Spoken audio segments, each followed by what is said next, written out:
থেকে স্থানীয় বিধায়ক তিনি আমাদের সঙ্গে রয়েছেন, একেবারে সরাসরি তার কাছ থেকে জানবো, কারণ ঘটনাস্থলে খবর পাওয়ার পরই তিনি পৌঁছে গিয়েছিলেন। পীযূষ কান্ডরিয়া, আপনাকে স্বাগত জানাবো কিশলয় অগ্নিমারে। কিন্তু প্রথমেই প্রশ্নটা আসবে, রাজ্যের যে বর্তমান পরিস্থিতি হয়েছে, কোথাও না কোথাও গিয়ে কিছু না কিছু সন্ত্রাস, কিছু না কিছু অশান্তি, কোথাও না কোথাও হিংসার ঘটনা একটা পরিকল্পনা নেওয়া হচ্ছে। নেপথ্যে সেই নির্দিষ্ট একটা সম্প্রদায়ের নামই বারংবার উঠে আসছে। কি কারণের জন্য? আপনি তো ঘটনাস্থলে গিয়েছিলেন, গিয়ে কি দেখেছেন?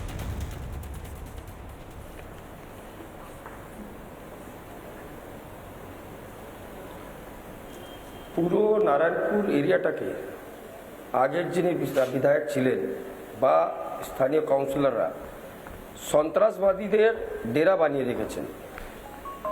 এত বছর ধরে ওখানে প্রতিটা পরিবারকে সন্ত্রাসবাদী বানাবার কাজ করেছিল আগের সরকার।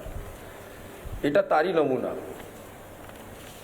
এখন বর্তমান একটাই কথা বলতে পারি, প্রশাসন কাজ করছে, পুলিশ তদন্ত করছে, নিশ্চিত থাকুন একজনও ছাড় পাবে না।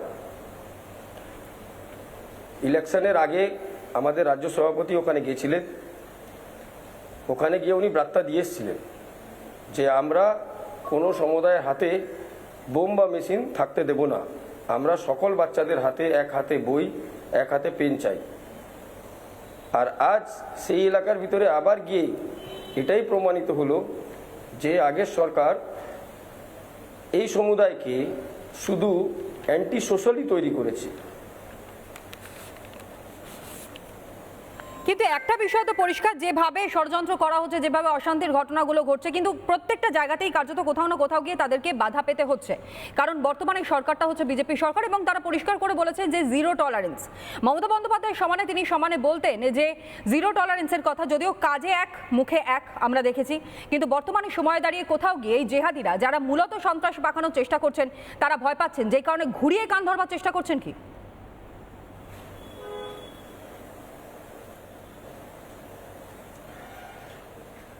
আজকের মুখ্যমন্ত্রী জননেতা মাননীয় শুভেন্দু অধিকারী, ভুলে যাবেন না।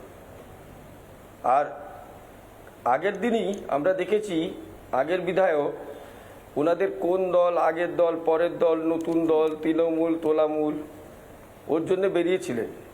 আর কালকেই রাত্রিবেলা ওনার যিনি ঘনিষ্ঠ কাউন্সিলর উনিও নিজের বাড়িতে ঢুকেছেন। আর কালকে রাত্রিবেলায় এই ঘটনাটা ঘটিত হয়েছে। ঘটনার পিছনে নিশ্চিত এনাদের হাত জড়িত আছে, আমি এইটুকু বলতে পারি। বেশ, আপনি আমাদের সঙ্গে থাকুন।